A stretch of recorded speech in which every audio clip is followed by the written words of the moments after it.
Good afternoon, gang. This is Matt with ECC Machinery. We just did a walk around unit of a sister BC1000XL. Both of these units are 2010 models. This is the one that we'll be doing next. I am losing a little bit of daylight, so I'm going to do this relatively quickly. So yeah, 2010 BC1000XL. This one has 1,281 hours, I believe. Yes. So this machine, just like the one next to it, has been refinished, refurbished. Basically, we went over the machine, did everything that we needed to mechanically. If it needed anything, I'll list whatever we did to the machine on the eBay ad or the Equipment Trader ad or Forestry Trader, whatever. We also refinished the machine, brand new Valspar industrial paint and graphics to make this machine look great for you and your business. This is the 2010 BC1000XL. It is a 12-inch chipper. It does have smart feed, auto feed technology, so it's going to pull those branches in and those twigs, wood, whatever you want to throw through it. I'd recommend only wood, but yeah, at a proper pace, basically, without overwhelming the engine. So yeah, as I stated in the other video, you can tell the newer design, if you would, compared to the older design, based off the mainly what I call the power box. So the power box is this guy here. Basically, you got the engine, you got the cover or the hood, that whole unit, power box, hood, engine, boom, one power plant right there.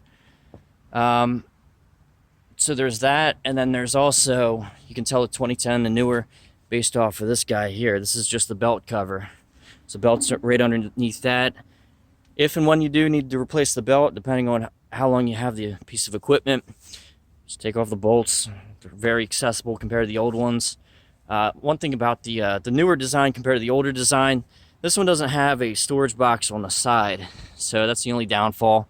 But I mean, you can store whatever you need to in your truck or whatever. Tires are pretty good.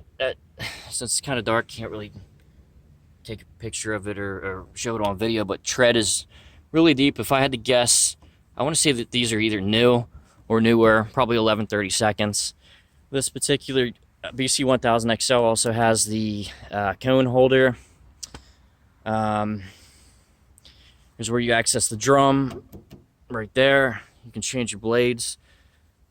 And with the 2010 model, if you do need to service the like the controller, the computer, or any of the little micro switches for this handle, you got this access cover right here. This is wonderful. That's a really good addition. It does have auto feed. I don't know if I brushed up on that. 12-inch chipper, about 5,000 pounds. It does have a pintle hitch, so you will need a pintle hitch receiver. If you don't have one, we do carry them in stock. They're $100. You can buy them on eBay. They are a little bit cheaper, if you would. I think they're about $79 from Kurt. Makes a really good one. This does have a looks like a 6-pin. So if your truck has a 7-pin, you do need a 7-pin to 6-pin converter. I do currently have one of those. I can't guarantee if you come here, you know, it will still be here, because we do sell a lot of these BC1000XLs. We also sell 1500 XLs and 1400 XLs when we get them in. So yeah, this feed table, very large. It is heavy. I'm a wimp, so I'm not very strong. It is kind of difficult to put up with one hand from a skinny guy who weighs about 150 pounds. It is challenging. It does have a little lock right there. It's dark as hell outside. You won't be able to see the drum, but it's 12-inch chipper. So to start this bad boy, that's where you want to keep the rod at, if you would. When you start it, you want to come over here and you want to slowly engage this. So when it's gaining tension, you'll feel it. You know, it pulls itself back. It's spring-loaded. When you start it, you want to pull it towards you, right there. What that does, takes energy from the motor and sends it to the drum. It's something that we do also check as well, the drum bearings. So if they need to be changed out, we'll do those on site prior to selling the units. That's involving like taking off this box, pulling off the belt, and changing the bearings. Really not that difficult for us. Like I said, we've sold over 40 of these BC1000 XLs, and I gotta hurry up because it's getting dark. It's starting to get pixelated, but 2010 BC1000 XL. Let me go ahead and start this thing. Just put it back to the start position. Put it there. This also revs up the engine, but it does not engage the drum. It'll give you enough speed.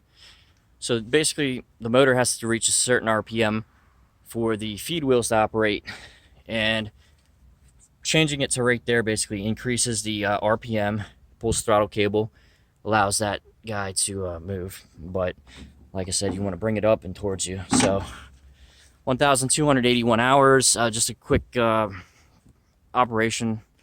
You want to load the chipper from the side, never back here. This will get you sucked in, just in case. Vermeer does have this safety bar right here. You hit it with your knee, it's red. You hit it with your face, your hands, it might save you from getting sucked into that. That would not be fun. So that's your life support.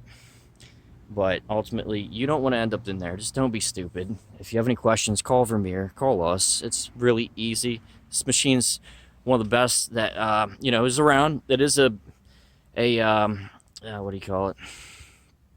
Clutchless design, so that'll save you a lot in maintenance. Very basic 12-inch machine compared to the Bandit 200s. We sell a lot of those too, but the Bandit 200s has a clutch. If and when those do go out, they're $2,000 to replace if you take it to a dealer, and that's not fun. So clutchless design is definitely a plus on the BC1000 XLs. So that's there. Trying to keep position 1, 1,281 hours. Just go ahead and start it. Starts right up. You want to come over here, slowly engage this. It is cold out, and I haven't started this thing long.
So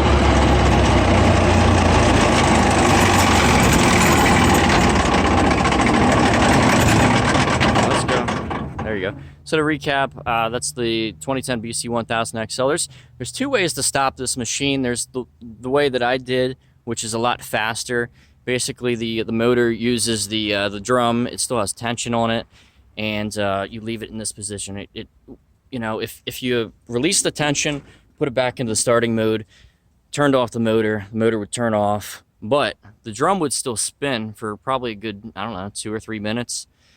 If you have the tension involved after you turn it off, it turns off a lot quicker. Basically, the drum isn't spinning. So I was trying to say, pushing it this way, reverse. If you let it go, it's neutral. Drum isn't moving, or the feed wheel. If you pull it this way once and it's spin forward, you hit the green button. Really easy to use. Like I said, feed wheels move. You can put it in neutral. It'll stop the feed wheels. And I think that's everything. So it also does have a sensitivity switch. If you've got got smaller branches, you can, turn on or off the sensitivity switch, and that does the knee bar. So it takes more or less for this knee bar switch to work, essentially. If you've got bigger branches and they're going to be hitting this bar, you probably need to turn this sensitivity switch to the bigger, like it shows you a little picture. Bigger wood, little wood, you want to hit it on the bigger wood. So it takes more to activate that knee switch, or you can turn it on the lower, or the smaller, lower sensitivity if you would, or higher sensitivity, whatever you want to call it. But I think I covered everything with this particular unit, more so than that unit over there. Chute rotates 360 degrees right here. Grab these two after you unlock it right there. Pintle hitch, covered that. Does have a lock, so if you wanted to lock these guys. There's the motor, pretty good motor. I think that one has the same motor in it as well. So check the hydraulic fluid. Hydraulic fluid is right there. It's getting really dark. I apologize about this. And then also for the diesel, right there. So on your right, diesel. On your left, hydraulic fluid. Something that we do check. And then your bearings, you want to be able to grease those. So there are grease here labels. Where the primary greasing spots are. You want to take a look at your owner's manual and operational manual on, frequency, on how often to grease those. But really, really, really simple units to use. I covered everything, how to start it, how to operate it. It's literally turn it on, pull this forward, engage it, go back here, put it in forward, and then just hit your button. That's all you do. And then to turn it off, disengage that, turn the thing off, and then put this bad boy back to where you found it so it doesn't have tension on it. My name's Matt. I'm with ECC Machinery. If you have any questions, feel free to reach out to us. We sell a lot of BC 1000 XLs. We sell 1400 XLs, 1500 XLs. We sell Bandit 200s, Bandit 90s, Bandit 200s, Bandit 250s,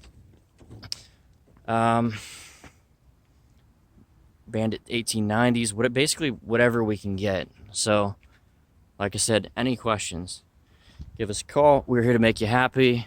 We've got a service department. We've got a sales department. We also refinish equipment. So if you got a chipper that looks like shit, just putting it straightforward, if it looks like shit, give us a call. We can get it repainted for you, make it look newer.